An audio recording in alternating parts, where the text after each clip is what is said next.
A finales del otoño de 2021, Daniel y Valeria, una pareja recién casada, se mudaron a una antigua casa en las afueras de San Luis Potosí.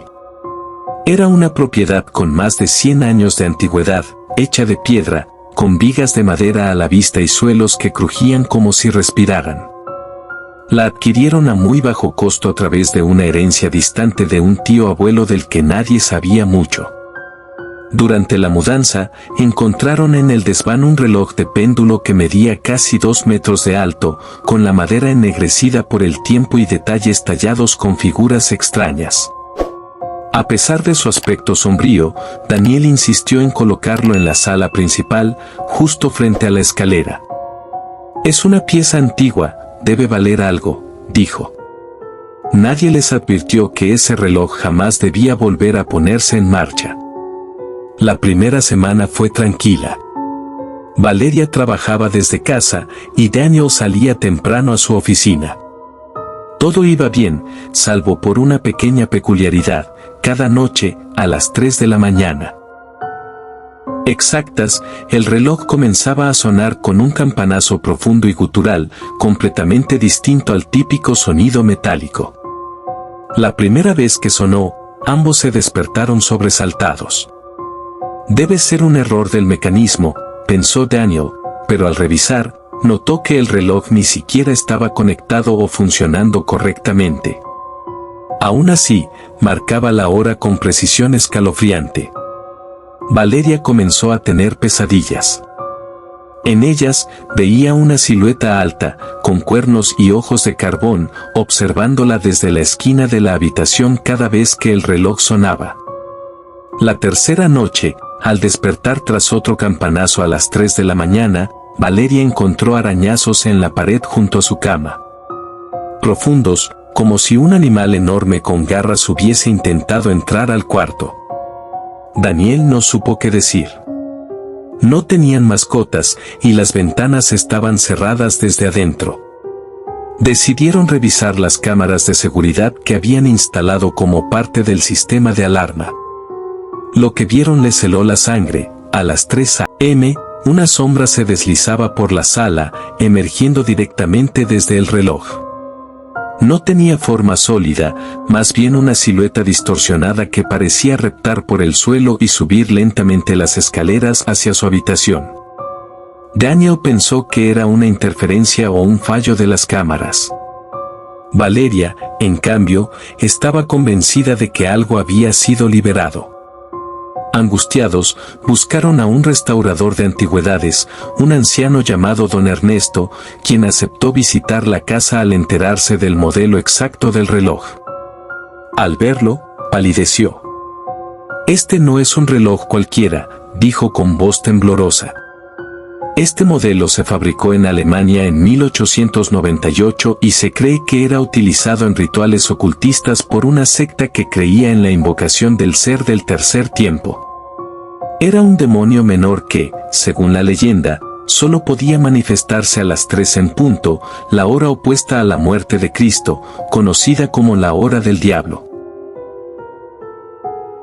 Daniel y Valeria pensaron que era una exageración. Hasta que Don Ernesto intentó detener el péndulo. Apenas tocó el mecanismo, una fuerza invisible lo arrojó hacia atrás, haciéndolo sangrar por la boca. Murió en el hospital esa misma noche. Valeria comenzó a comportarse de forma errática. Algunas noches hablaba en sueños con una voz que no era la suya. Murmuraba frases en un idioma desconocido. Daniel grabó uno de estos episodios y se lo mostró a un lingüista de una universidad local, quien determinó que lo que decía Valeria eran fragmentos de latín ritual antiguo, mencionando un ser llamado Tres Vocatus, Tres Aperitur, al tercer llamado, el tercero se abrirá. Esa misma noche, Daniel notó que el reloj marcaba las 2:59 de la mañana. El péndulo comenzó a moverse con violencia por sí solo. Él intentó huir, pero la puerta principal se cerró de golpe. El reloj dio su primer campanazo. 1. Valeria gritaba desde la habitación, pero su voz parecía salir desde dentro del reloj. 2. Las luces parpadearon. Una presencia helada se sintió a espaldas de Daniel. 3. El reloj se abrió como si tuviera una puerta oculta, y de él emergió una figura humanoide de más de 2 metros, encapuchada, con dedos largos como estiletes y ojos brillantes como brasas. El demonio. No caminaba, flotaba. Donde pasaba, las paredes se ennegrecían, el aire se volvía denso, los relojes paraban. Valeria apareció al pie de las escaleras, completamente pálida, con una expresión vacía. «Él ya está aquí», dijo. «Yo lo llamé 3 veces. No sabía qué hacía». Daniel la intentó tomar del brazo, pero ella se desvaneció como polvo. El demonio lo señaló, y el péndulo del reloj se detuvo bruscamente. La escena quedó congelada. Daniel despertó en el suelo, con la sensación de haber perdido una semana. El reloj ya no sonaba, pero estaba completamente cubierto de símbolos escritos con lo que parecía ser sangre seca.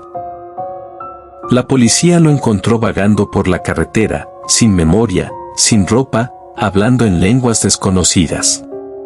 Nadie sabe qué ocurrió esa semana. Pero el reloj aún está en la casa.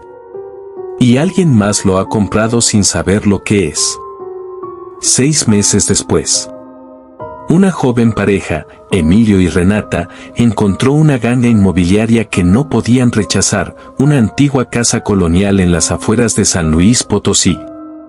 Era grande, de muros gruesos, vigas viejas, con un aire decadente pero encantador. El anuncio decía, casa lista para habitar. Solo requiere mantenimiento menor. Incluye antigüedades. Al entrar por primera vez, Renata se sintió extrañamente mareada. Emilio notó un enorme reloj de péndulo en la sala principal. Le gustó. Le parecía majestuoso. ¿Y si lo vendemos como pieza antigua?, propuso. Pero Renata no pudo evitar acercarse. El péndulo, que no se movía, pareció inclinarse apenas hacia ella, como si respirara. Esa noche, el reloj dio 3 campanadas. Renata comenzó a experimentar sueños inquietantes donde caminaba por pasillos oscuros, guiada por una figura envuelta en sombra. Una voz profunda le susurraba. Tercera llamada. Tercera apertura. La carne pagará lo sellado con la sangre.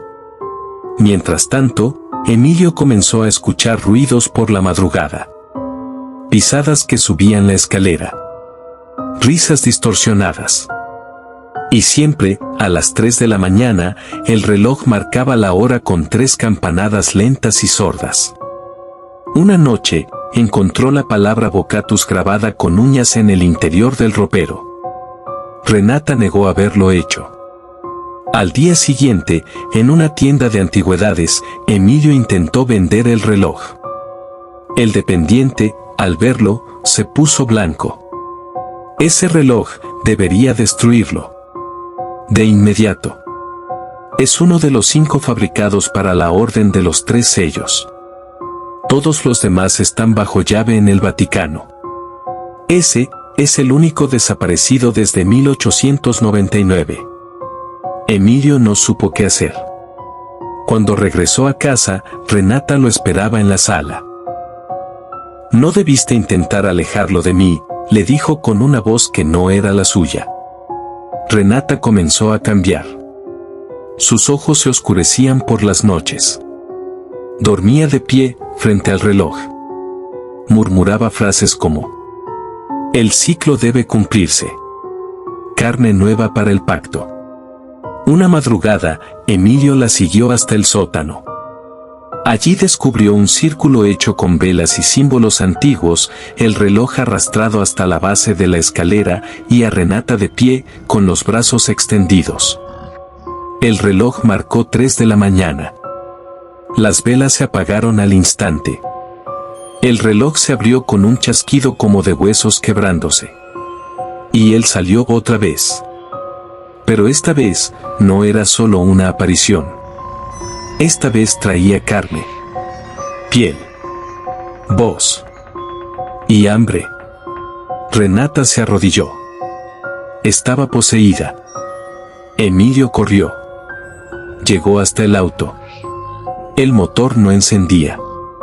Al mirar por el retrovisor, vio la figura encapuchada detrás de él, caminando entre la neblina que había surgido de la nada. Desesperado, Emilio buscó ayuda en la iglesia local. Un viejo sacerdote, el padre Agustín, accedió a visitarlos. Al entrar en la casa, el sacerdote comenzó a temblar. Esta no es una casa. Es un umbral. Revisaron el reloj juntos. En su interior hallaron un compartimento oculto. Dentro había un diario antiguo, el diario de Valeria, la mujer desaparecida meses antes. Escribía sobre sus sueños, sobre el demonio del reloj, sobre los 3 campanazos que abrían el portal. En la última página decía: yo ya no soy yo. Él vive en mí. Y Daniel. Dios nos perdone. De pronto, el reloj comenzó a sonar. Eran las 3 de la mañana. El padre Agustín intentó exorcizar la casa. Roció agua bendita. Oró. Pero el reloj no se detuvo. El demonio emergió de nuevo, pero esta vez más grande, con cuernos como ramas secas, alas de humo, y una boca con múltiples filas de dientes. El padre Agustín fue el primero en caer. Su cuerpo fue absorbido por la sombra, que lo desintegró frente a Emilio. Renata se arrastró por el suelo como una araña, riendo con voz múltiple. Su rostro cambiaba, tomando la forma de Valeria, luego de una anciana, luego de alguien que parecía ser la madre de Emilio. La casa entera se estremeció. Las paredes sangraban. Los relojes se sincronizaron. Todo marcaba 3 de la mañana. Emilio corrió hacia el reloj. Tomó un hacha y comenzó a golpearlo con todas sus fuerzas. Cada golpe hacía que el demonio gritara, pero también que Renata se desangrara. No. No la toques, gritó ella. Si destruyes el reloj, me destruirás a mí. Pero era demasiado tarde. Con el último golpe, el reloj explotó en astillas negras. El demonio gritó un nombre inhumano antes de desvanecerse en una nube de humo espeso. La casa quedó en silencio. Renata yacía en el suelo, muerta. Emilio salió caminando, envuelto en sangre y polvo. 2 días después, fue encontrado por la policía, delirando, con la mirada vacía. En el hospital psiquiátrico donde fue internado, no dijo palabra en semanas, hasta que, una madrugada a las 3 de la mañana, miró a la enfermera y susurró: el reloj ya no existe. Pero yo, ahora soy el reloj. Esa noche, en el hospital, se escucharon 3 campanadas. Si te ha gustado este video, agradecería mucho te suscribas a este canal. Des like y compartas este video, así me ayudarás a seguir adelante. De antemano, muchas gracias por tu apoyo.